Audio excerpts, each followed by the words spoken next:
Good morning and good afternoon. Welcome to another episode of Before Coffee.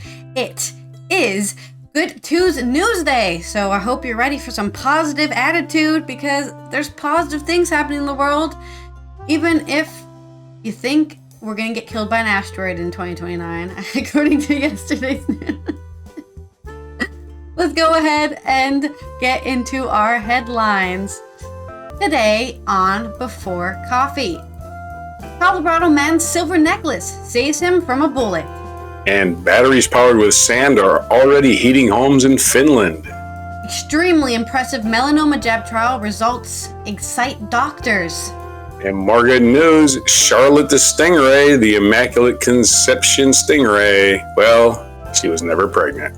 In culture, Eurovision's Bambi Thug shares Israel delegation's violations being investigated by EBU. All of that sort of good news, which is Good Tuesday News Day, which is also, it's National Cheese. Oh, I'm sorry. Yeah, that's right. It's National, let's get this right. It's National Cheese Day, which is June 4th, 2024 on Before Coffee. Yeah, F's in chat for the Stingray Jesus. Not this time.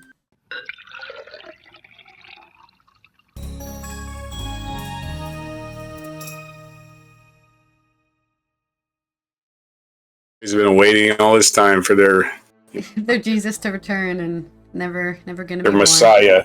Project. Our Stingray Messiah is not coming along this time.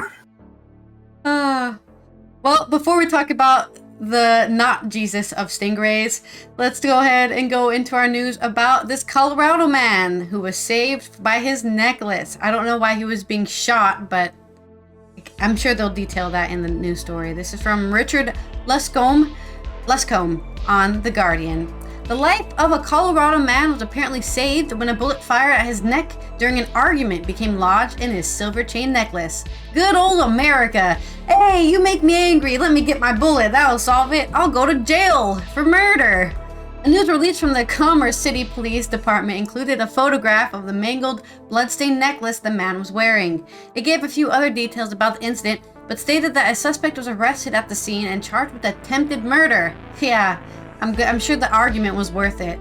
The police statement posted to Facebook said the man's escape was just incredible. The .22 caliber bullet was fired during an argument and would have ended up in the victim's neck had it not become lodged in the chain he was wearing, it said. As a result, he suffered only a puncture wound. The statement added that detectives believed the chunky necklace was only silver in color, not made of actual silver, which might not have offered the same level of protection. We looked it up, and silver is soft, it said. So maybe think twice before you knock on a knockoff. Yeah, everyone get your fake necklaces because they can protect you from bullets. The victim's condition was unknown as of Sunday, which was June 2nd. Commerce City is about 10 miles north of Denver. Previous incidents in which metal objects saved people from potentially fatal shootings occurred in 2017, when a metal plate in an Alabama's man's head protected him during an ambush. An ambush? What is this? Fallout? Oh, he got ambushed? Sorry, in Alabama? Why did he get ambushed? He was nearby a store at 10 p.m. when people just rolled up in Alabama and just started firing. Okay. And even Alabama just has random... Saturday night in Alabama. What's the problem here? I guess so. God. And in Philadelphia 4 years earlier, when a ricochet bullet lodged in a store clerk's belt buckle during an exchange of a fire between persons outside. See, I was expecting that more from Philadelphia, but not some town in Alabama is also getting shot up. As far back as 1916, The Guardian reported the story of a British soldier whose life was saved by a book in his breast pocket after a bullet fired by a German passed through a metal shaving mirror during a First World War assault on Mountbatten, France. Okay, sorry, that was a lot of words. He had a breast pocket, and in that breast pocket, he had a shaving kit with a mirror, and that mirror deflected the bullet that could have ended his life. According to the soldier's account, he killed his assailant with a bayonet and celebrated his lucky escape by showing off the broken mirror that fused with a small metal case he was also carrying. Well, Freaking after that, it's like, you know what? I retire from service. I'm good, guys. I almost got that. That's my own badge. And that young man was Chef Boyardee. I don't know. Was it? Did he do something? I don't know. Did he become famous? I don't know. I guess not. I can read it. Let's see. This is a really, really, really old 1916 archived. It's very short, so we can actually read the whole thing. Rifles down, fist up. Of the assault on Mountbatten, a wounded sergeant back in England, who has a marvelous escape from a bullet through the heart, gives the following picture. We went over in grand style and found nothing much in the way till we got to Mountbatten. Here, the place was in an awful mess. Most of the houses had been knocked over our heels. The only ones I saw standing were a couple of cafes. As we came on, we saw lots of Germans running out of the back of the village. When we got into the street, there were plenty of them monkeying about the ruins. Just imagine, like, Germans. Woo, woo, woo, woo. Monkeying about. Anyways. We had divided the company up into groups of 6. But as we neared the village, we all joined up again. My 5 pals were 5 of the best. LOL. Don't they all say that? And we kept well together. We saw some Huns in a ground floor room. What the hell's a Hun? Some Huns? Is that a racial slur? Hun was a slur for Germans in World War One. Okay. Yeah. I'm wondering if they're going to do some slurs in this news article. Mm-hmm. Huns in ground floor room. So we dropped Mill's bomb through the window and didn't wait for an answer. We dropped Mill's bombs.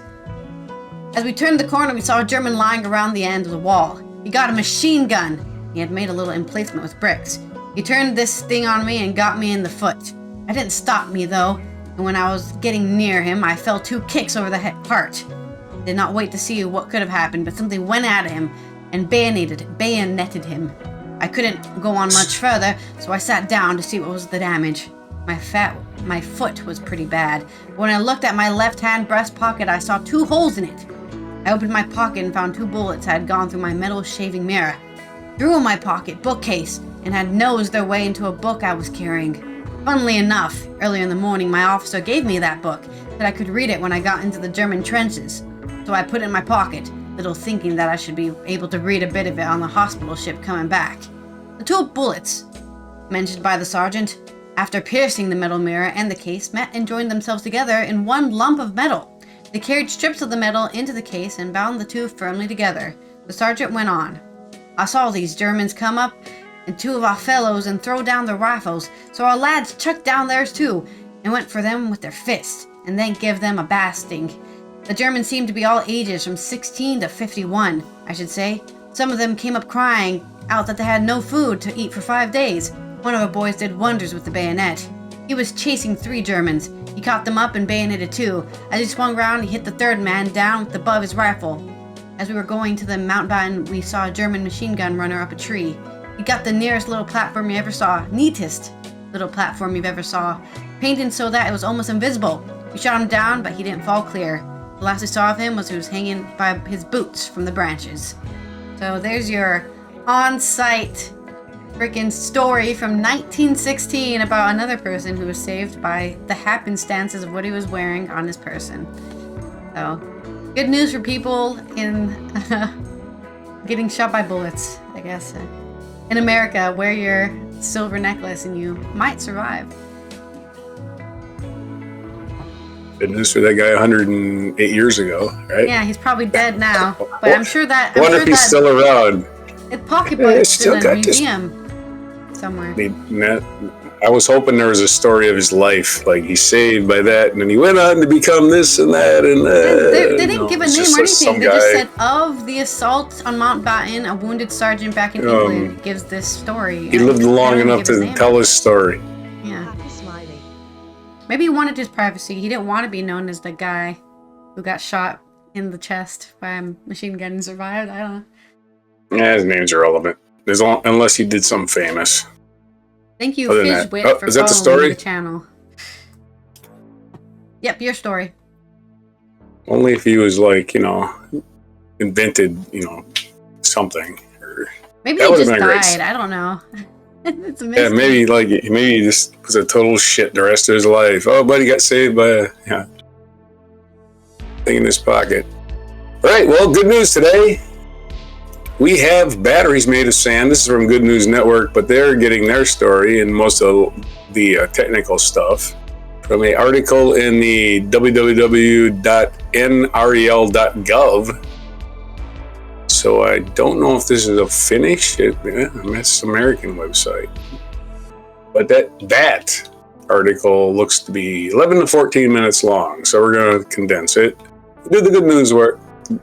The Good News Network had already condensed it for us, so we'll read that. Sand batteries could be the next frontier in renewable energy, and it's already heating homes in Finland. Our homes in Hinland, which is a very small country. Hinland.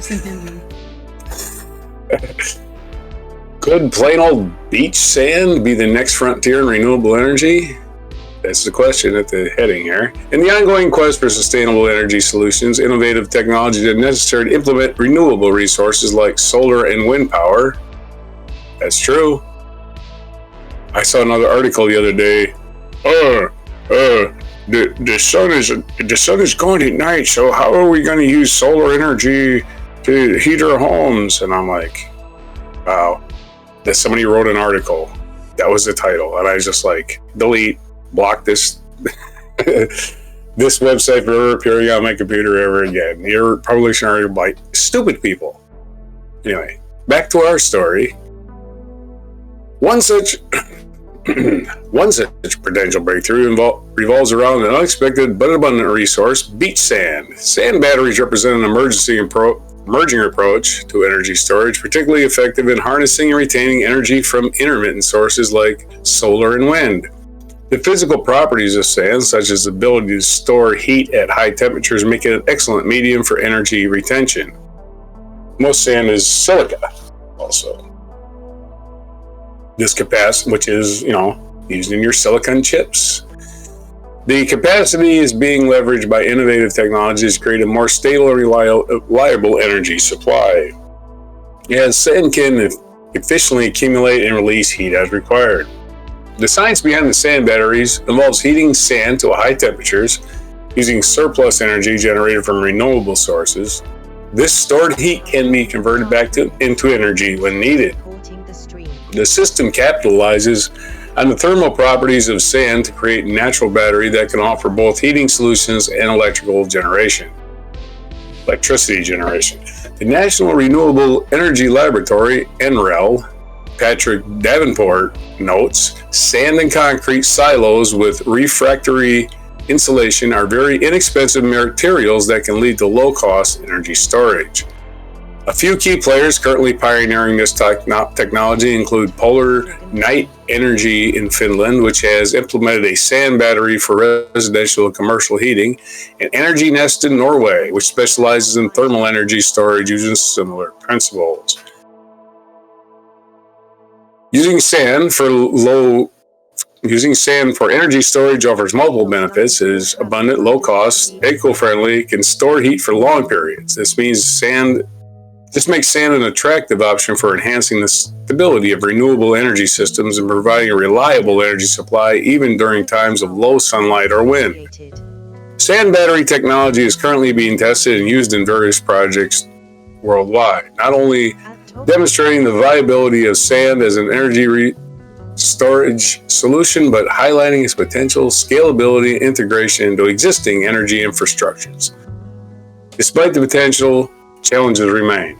Developing and deploying sand battery technology on a large scale requires significant research and development efforts. So the role of government and private investment is crucial in overcoming barriers and driving forward the innovation needed for the widespread adoption of this potentially game-changing battery technology. So yes, batteries made of sand that can store energy for longer periods of time because they do not generate as much heat as other storage media. That's how I would put it succinctly. And so you just get a big bank of sand storing the sand bank. Accumulated energy as basically infrared heat is what it becomes, and gets really hot, and most batteries, when they get hot, they explode. And that's not fun. But not sand. But, nope. So good promise for as we create more wind energy and more solar energy, we have to have more places to store it. So the people who don't understand science can get off our backs with not understanding how batteries work. I don't know what their problem is. Anyway. That's the problem. I just wanted to mention that somebody went to the show writing an article on how wind and sun don't work when the wind isn't working and the sun isn't working. I'm like, yeah, that's why we have batteries there, genius. We have not conquered the ability to just get the sun's energy straight into my computer. We still have to store it first and then use it. So one day. If we did that, plants can do that. Plants can convert sunlight to energy pretty quickly, but not us. We have to do other things. We can. I mean, we get energy from the sun for sure, but not like plants. Vitamin D. We get vitamin D, and vitamin D is very important for running your body. Oh yeah, I know. Yeah. All right, that's it. All right. Well, and some more good news. This doesn't have to do with our energy consumption, but it does have to do with melanoma. Now, as a person with a more melanin complexion, you might think, what do I care about melanoma? I probably never catch it. Everyone can get melanoma. It is one of the most popular skin cancers that, I say popular, it's the most common. It's not popular. Nobody's like, I vote for melanoma. But it's the most common cancer anyone in this world can catch, no matter how much melanin you have in your skin. And we have finally worked out a mRNA cancer vaccine trial, which I think I talked about a few months back, that they were starting this trial, and now they've finished it with their results. This is from Andrew Gregory on The Guardian. All my news is from The Guardian today. The world's first personalized mRNA cancer vaccine for melanoma halves the risk of patients dying or the disease returning, according to the trial results, and the doctors describe as an extremely impressive result. Melanoma affects more than 150,000 people a year globally, according to 2020 figures from the World Cancer Research Fund International. Patients who received the vaccine after having a stage 3 or 4 melanoma removed had a 49% chance lower risk of dying or of the disease recurring after 3 years. For anybody who's never had cancer or dealt with family members who have cancer, no one is ever fully cured from cancer. You're never 100% cured. What they do is they determine your likelihood of dying earlier than you normally would live without being a full healthy person. So let's say the average man lives to be 75 or something. When you get melanoma, there's a 49% chance that you will continue on to be living to that average age number. Or there's a chance you'll die earlier than that. So that's how most cancer diagnoses work. No one's ever really cured and no one's ever safe from it, but you can lower your risk of dying earlier than you usually would. The NHS in the UK is among the organizations testing the jab. A primary investigator on the study, oncologist Professor Jajorni Long, said the average risk of recurrence after surgery for the cohort of advanced cancer patients was 50%. Although we do not need to look at the 5 and 10 year numbers, most of the risk of recurrence in this group occurs in the first 2 years. So basically, as soon as you get past those 2 years of recurrence, your rate of not having cancer again probably gets even higher. If you don't get it after those first 2 years, you're probably not going to get it again.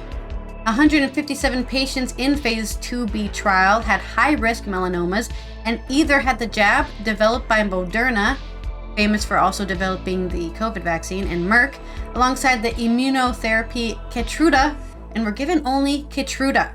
The vaccine and the Keytruda brought the risk of occurrence down to 25%, Long said. However, she cautions the result were a signal, with a larger trial needed to evaluate the true impact better. The 2.5-year reoccurrence-free survival rate for the jab in combinations with Keytruda was 74.8% compared with the 55.6% for Keytruda alone. Delegates of the American Society of Clinical Oncology, ASCO, annual meeting in Chicago heard. So combining the jab adds another 25-ish% to survival. We are encouraged by the latest result. Kyle Holland, Moderna's head of development, therapeutics, and oncology. These findings reinforce our commitment to advancing this innovative treatment. Lane Focus, the executive director and research of Innovative Cancer Research UK, said the results marked another milestone in the exciting developing landscape of cancer vaccine research. After 3 years of follow-up, the data suggests the levels of cancer relapse did not increase in people with high risk, advanced stage melanoma, he said. The findings highlight the great promise of therapeutic cancer vaccine used in combination with powerful immunotherapies. Known as the mRNA-4157, or version 940, the jab is custom built for each patient and tells their body to kill any remaining cancer cells and prevent the disease ever coming back. A sample of tumor is removed during the patient's surgery, followed by DNA sequencing and the use of artificial intelligence. I love good uses of artificial intelligence. The result is a custom-built anti-cancer jab specific to the patient's tumor. So you can't just swap your vaccines with each other. You have a specially designed jab just for yourself. The second trial presented at ASCO, led by the University of Vienna, found cancer jabs can significantly improve survival for breast cancer patients after surgery. The study involved 400 patients with early-stage breast cancer. Half were given a vaccine to stimulate their immune system before surgery. After 7 years, 81% of patients who had the vaccine were still alive and free of breast cancer, compared to 65% of those who had received standard care.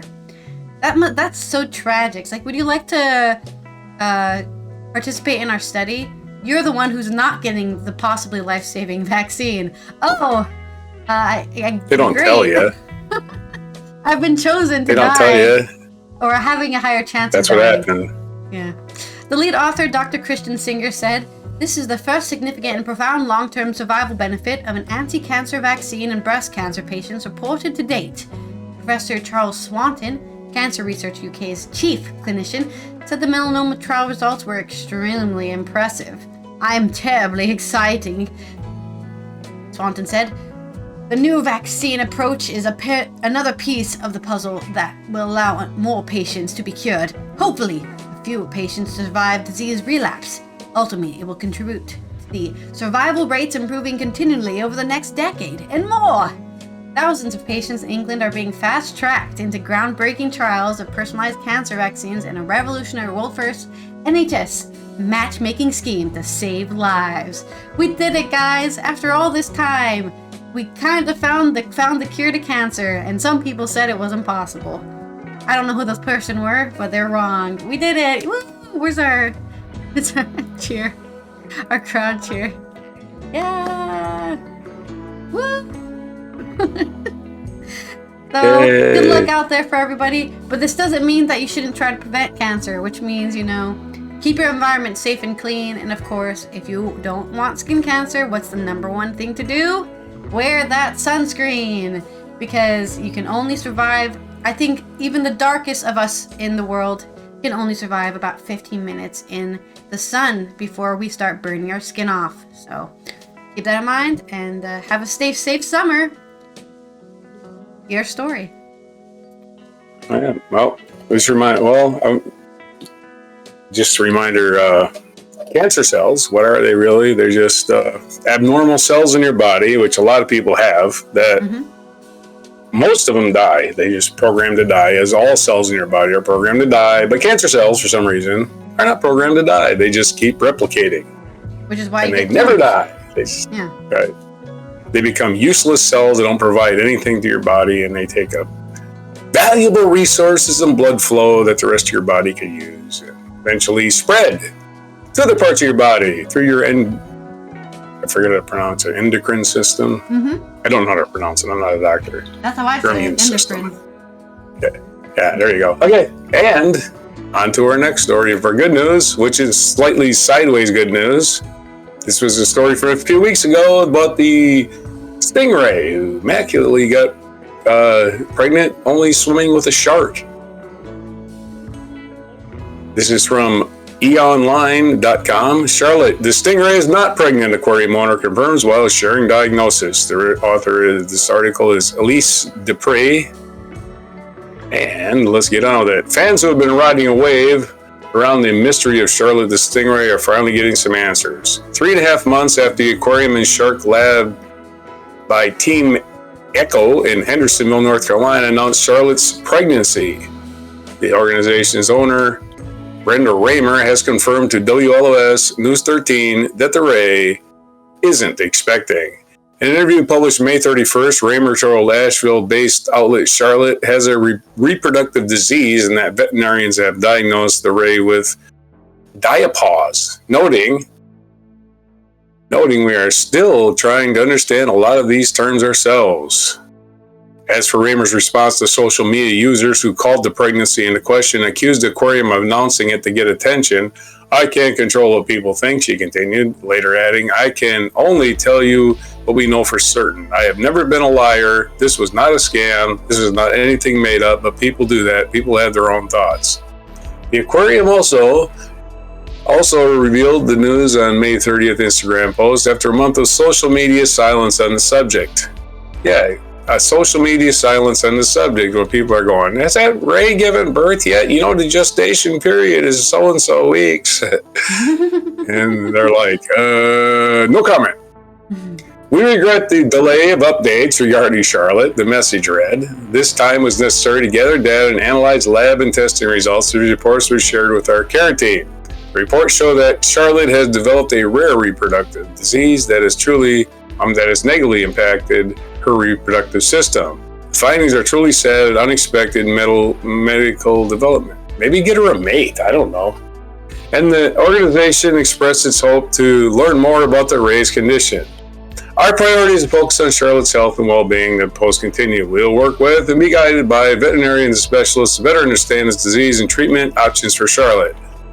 While the research of this disease is limited, we hope that Charlotte's case and medical treatment will positively contribute to science and be of benefit to other rays in the future.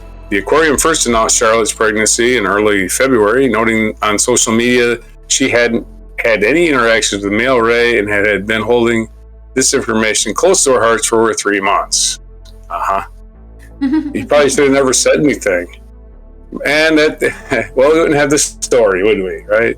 At the end of March, the organization shared a video of which it said Charlotte's pregnancy is the first documented case of parthenogenesis, a form of asexual reproduction in which an embryo develops without being fertilized by sperm in a California round stingray. In terms of timing, the aquarium added the typical gestation period of stingray in a mated pregnancy is 3 to 4 months, but that there is no known data regarding parthenogenic pregnancy or a gestation period. Oh, they're just trying to cover their butts there, I guess. But as time went on and no pups were born, social media users started to wonder what was happening. While the aquarium has faced critics over the matter, it also expresses gratitude for those who sent kind words during this time. We sincerely appreciate the incredible outpouring of love and support for Charlotte. The May 30th Instagram post continued. Please respect Charlotte and her care team as we navigate this unexpected news and work to determine the best path forward. Updates will be given as we are able, as they sat there and counted all the cash they got for people visiting the Stingray that everyone thought was pregnant, and they wanted to live in denial. And while the controversy was alive, they made some money, no doubt. Well, I guess aquariums are good educational tools. Yeah. Yeah, exactly. I don't have those tools. Honestly, I only have the one. I'm totally fine. I don't think it's a scam to make people getting so interested in seeing this stingray that they actually went to the aquarium. I don't think that's a scam. I'm not upset about it or anything. It's just you kind of feel bad for the people that were just going. Yeah, we finally got people interested in our aquarium, and now they're pissed. Yeah.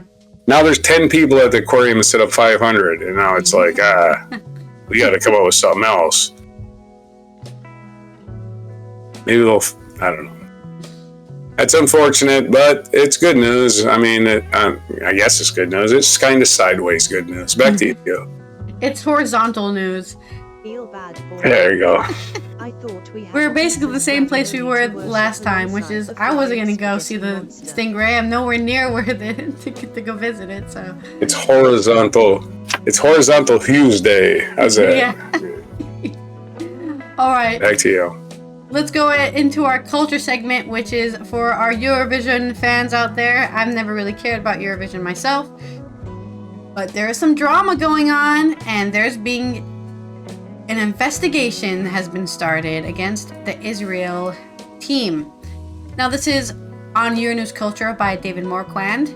Ireland's Bambi Thug has shared that an EBU, European Broadcasting Union, investigation is underway into the alleged violations by the Israeli delegation, including comments made during the performance, as well as offstage incidents during the dress rehearsal of the grand final. Ireland's 2024 Eurovision contestant Bambi Thug says the investigation arose after the artist approached the EBU regarding comments made by the Israeli television broadcaster KAN about their performance during the semi-final, which Bambi Thug believed violated the rules. During the show, KAN brought up Bambi Thug's political views, which, as anybody who knows about Eurovision has been told, you're not allowed to be political at Eurovision, claiming that their feelings about Israel are hostile. The Irish delegation claims that this influenced viewers' votes and that it violates the EBU regulations. During the run-up to the Eurovision final, Bambi Thug criticized organizers for asking them to alter a pro-Palestinian message before their performance in the first semi-final. The artist said during a news conference that they had been forced to change writing painted on their body ahead of the semi-final performance. The writing, translated from the medieval alphabet Ogam, read, ceasefire and freedom. That can mean anything, but that's political. But saying this person sucks because they're hostile against Israel is not political. During the run-up, it was very important for me because I'm pro-justice and pro-peace, they said. Fortunately, I had to change those messages today to crown the witch, only which was an order from the EBU. The investigation also involves various other incidents that affected the artist. These include the Israeli delegation's alleged harassment of other delegations and the illegal filming of multiple participants, events which apparently took place during dress rehearsal of the grand final, where Bambi was unable to take part in the flag parade. At the time of the incident, the singer posted on their Instagram page, "There was a situation while we were waiting to go to the stage for the flag parade rehearsal, which I felt needed urgent attention from the EBU." He continued, "The EBU have taken this matter seriously and we have been in discussion about what action needs to be taken. This means I have missed my dress rehearsal. I'm really sorry to the fans that have come to see me. I hope to see you on the stage tonight." Bambi Thug ended up performing their song Doomsday Blue at the final in Malmo and finished 6th place, Ireland's best result since 2000. While Bambi Thug said they cannot share further information about what happened in Malmo until the investigation is over, the artist was interviewed on Ireland AM, in which they shared that there was a lot of pushback behind the scenes from me and of other artists. This echoes some of their comments made after the grand final, in which they also claimed the commentary made on Israel's television breached the rules of Eurovision. The broadcaster KAN has disobeyed the rules. I hope next year they won't be allowed to compete because of that.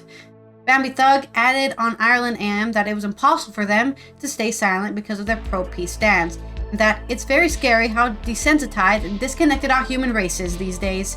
They added that more details will be made public after the investigation is over, and that everyone needs their eyes on Rafa right now. So there's your news coming out on the equality of the Eurovision contest that does not exist. There is some comments here that say she actually said on her own that she violated the EBU guidelines and that they had made her miss the flag parade, which is her fault, and anyway, it was just a rehearsal. And the only harassment she mentioned was that they had illegally filmed, which sounds a ridiculous argument considering it's a live broadcast show. Yeah, but showing behind the scenes footage from people who don't want you to be showing behind the scenes footage is illegal. The live broadcast isn't in the back, in the green room. That's not where you broadcast. That's what you agree with when you do a broadcast. It's an invasion of privacy. Yeah, exactly. It's completely invasion of privacy. Yeah, actually, if somebody points a camera in your face, judges have said. Yeah. if you're a private citizen not doing anything, if somebody puts in the United States anyway, you can slug them. You can warn them once and say, you get that out of my face, and if and there's been celebrities who got the cases thrown out for photographers that wouldn't leave them alone. He told you he was going to slug you. He shoved the camera in his face and he slugged you. It's self-defense. You're invading my privacy. Anyway. And they're not I don't official. know why I'm off they're on not that, Jag. camera people of the competition, right? They're just like, it's like me taking my phone out and filming you. It's like, why do you get angry? Right. No, you can't do that. You can't do it to anyone. Yeah. You're not an official worker Yeah, absolutely. of the I know there's a lot of Karen videos out there, but you actually cannot just film somebody minding their own business. You just can't. I mean, they can sue you. They take down your website, take you to court, take away all your possessions, say, dude, you invaded my privacy. I wasn't doing anything wrong. You put me all over the internet on blast. Yep. Now you're poor. And now you're poor. Now you may not be going to jail for it, but they would sue you and probably take you damages to court. It's a civil suit, so people don't really go to jail for civil suits. You just pay them money. Oh, they don't want you to go to jail. They want your money. Yeah. Can't earn money in jail. Okay, on this day in history, let's get this down. This is June 4th. We got D-Day in a couple of days. Let's not forget that. Oh, really? Exciting. The 70th anniversary of D-Day. 70? Wow. I'm sorry, I'm completely wrong. The 80th anniversary. 80th? Oh, I'm 10 years off. The 80th anniversary of Still a D-Day. big number. It makes more sense. It was 44, not 54. Wasn't the 80s 20 years ago? What? That's the big joke. People are like, wasn't the 80s 20 years ago? It's like, no, the 80s was not 20 years ago anymore. Good God. 40 years ago, man. Yeah. This day in 1780, before all this stuff happened, in 1783, and this day, Joseph Michael and Jacques-Étienne Montgolfier launched an uncrewed hot air balloon, the first public demonstration of the discovery that hot air in large, lightweight bag rises. So the first balloon was demonstrated, the first hot air balloon, this day in 1783. And then people got brave enough to actually go up in it later. 1796, Napoleon Bonaparte commanded the siege of Mantua, which resulted in the exclusion of Austrians from northern Italy. In 1833, in this date, British Field Marshal Garnet Joseph Wolseley, first Viscount of Wolseley, whose most brilliant campaign involved seizing the Suez Canal, and after a night march, surprising and defeating Rabi Pasha at Al-Khabar on September 1882. Well, that guy, Garnet Joseph Wolseley, was born on this day in 1833. Now we give his life history. 1913, British suffragette Emily Davison entered the racetrack during the Epsom Derby and moved in front of King George IV's horse, which struck her. She died 4 days later and became a martyr for the cause of women's suffrage. Okay, King George V. That was actually Elizabeth's grandfather, not her father. So I think 6 was her father. In 1919, in this day, the 19th Amendment, which the very next subject, although it was the United States, the 19th Amendment of the United States, which gave women the right to vote, was passed in the Senate 2 weeks after being approved by the House of Representatives, and exactly 6 years after this young lady got run over by a horse. Exactly 6 years. Was in a different country, but still significant, right? For sure.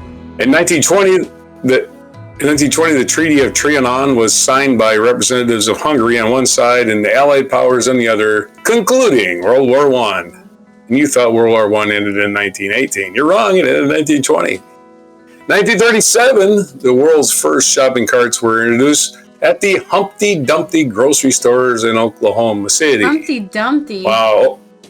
Yeah, there was two. The guy owned 2 chains. He owned the Humpty Dumpies and the Piggly Wigglies. Really? You can tell the same person named both of them. Yeah. The Piggly Wiggly.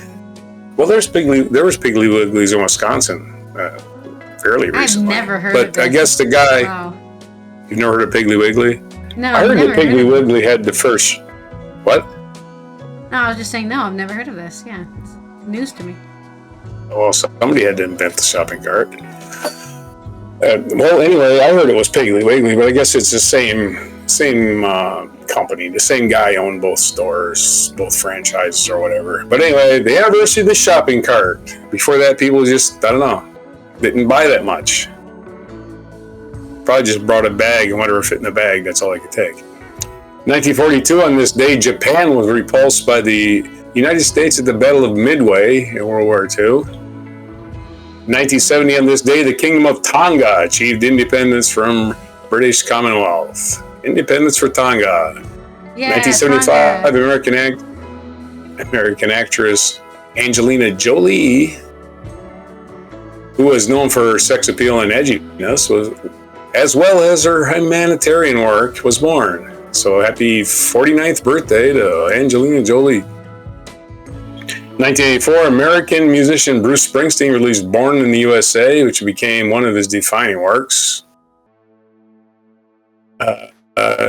2010, American basketball coach John Wooden, who's the coach of Bill Walton, who died last week. He died at the age of 99 in this day. John Wooden, who directed teams at the University of California at Los Angeles, UCLA, to 10 he won 10 NCAA championships in 12 seasons. Oh yeah, because he had Kareem, right, for 3 years. He had Bill Walton for 3 years because freshmen couldn't play in those days. But hey, 4 of those championships were without Kareem and without Bill Walton, and a couple of them were before Kareem. So yeah, he was a good coach. But it didn't help. It didn't hurt having. Oh, sorry. I was going to say, it was all about his coaching. It didn't hurt having the National Player of the Year for 6 years in a row either, so or something like that. Basically, the best big man in basketball for 6 years in a row. That didn't hurt. Our featured biography is George III, King of Great Britain. We're all about Georges today. George V's horse killed somebody. George III was born on this day, June 4th in 1738 in London. Died January 29th, 1820 in Windsor Castle, England, and nothing of consequence happened between then, right? Just the American Revolution. Anyway, everything was fine. Everything was great during King George III. In 1820, he had lost to the United States almost all of North America except Canada. So he was actually kind of nuts, King George III, kind of crazy. Yeah, that's the Our other feature, yeah, might have had syphilis. Who knows? A lot of this insanity of older, these old historic figures can be attributed to some disease taking hold of their brain, which is quite plausible. 1867, Carl Gustaf Mannerheim was born. He was the president of Finland at one time. 1907 is the birthday of Rosalind Russell. 1926 is the birthday of Alfredo Di Stefano, Argentine-born athlete. 1952 is the birthday of Bronislaw Komorowski, president of Poland. And we already covered Angelina Jolie. Not literally. And what day is it today? It's National Old Maids Day. Old maids, of course, a derogatory term for women beyond the age of, I guess, it used to be 25 who were unmarried, right? Woo! Old maids, rise up! Fuck your patriarchal Then you gotta values. find a man. Yeah. We're gonna make an honest woman out of her. How about that one? I love that one. Oh, great. Anyway, National Cheese Day. National Cheese Day. Well, it's your cheesy slogans like Old Maids. And National Cognac. We know an old maid loves herself a glass of cognac. Napoleon brandy, as they call it. And it's National Hug Your Cat Day. Gotta hug my cat. Go hug your cat. National Clean Beauty Day.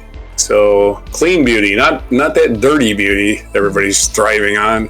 I don't wear makeup. National National Clean Beauty. You want to know what clean beauty is? Well, you can investigate it. Hopefully the music Something doesn't pretentious, start. I'm sure. So I got to figure out how to pause it. We celebrate National Clean Beauty Day on June 4th as a way to encourage brands to develop clean and sustainable beauty products from the beginning of their life cycle to the end. That's right.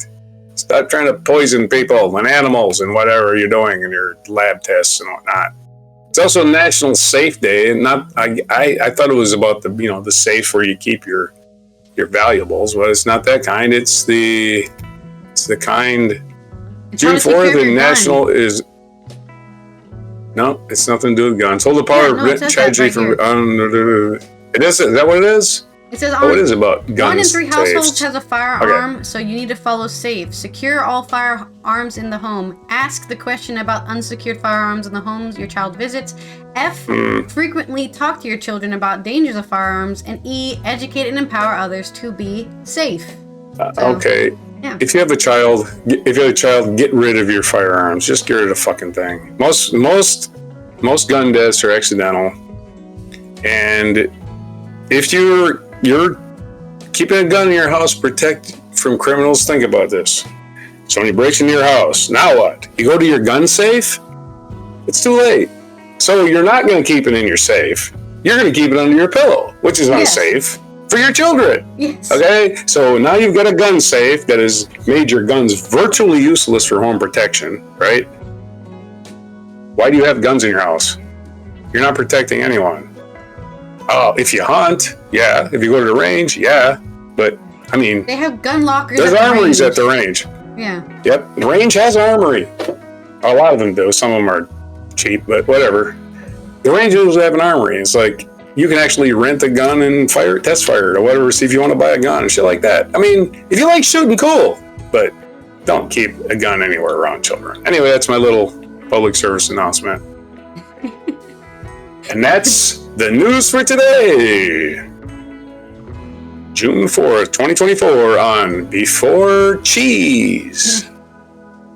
It's National Okay, Cheese this Day. has been Allison here, and me and Lost Traveler are going to find an old maid who loves cognac, eat some cheese, and hug her cat while she realizes her clean beauty. And we will see you tomorrow for Wacky and Weird Wednesday, where we will reveal all the stories that have been happening this week that are just really weird. Usually it's about animals and people just being wacky. Here is your mic drop moment. Reminder that we're still live now because we're going to react to this mic drop. AD. Would you call it extreme, what you do? To me, it's just too much fun. I don't know.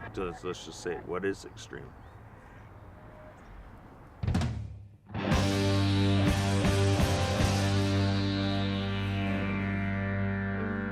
I don't have any furniture. I have no wife. I have no kids to look after. I got nothing.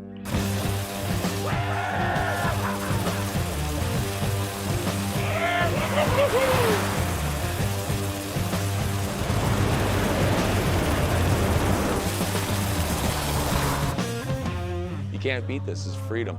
Absolutely gorgeous. Look at that. I'm sitting on top of a peak here. I love this dramatic, just like I used to make snowboard having and fun skateboard with a movies before I shopping ended up in a cart. wheelchair. I don't really know where this film is going because since the day I started, I've had one man run over by a truck, another man has died from alcoholism, and my main character is Al, and he's in jail. Heard some darkness. It's not easy being us. Well, there you go. Are you still there?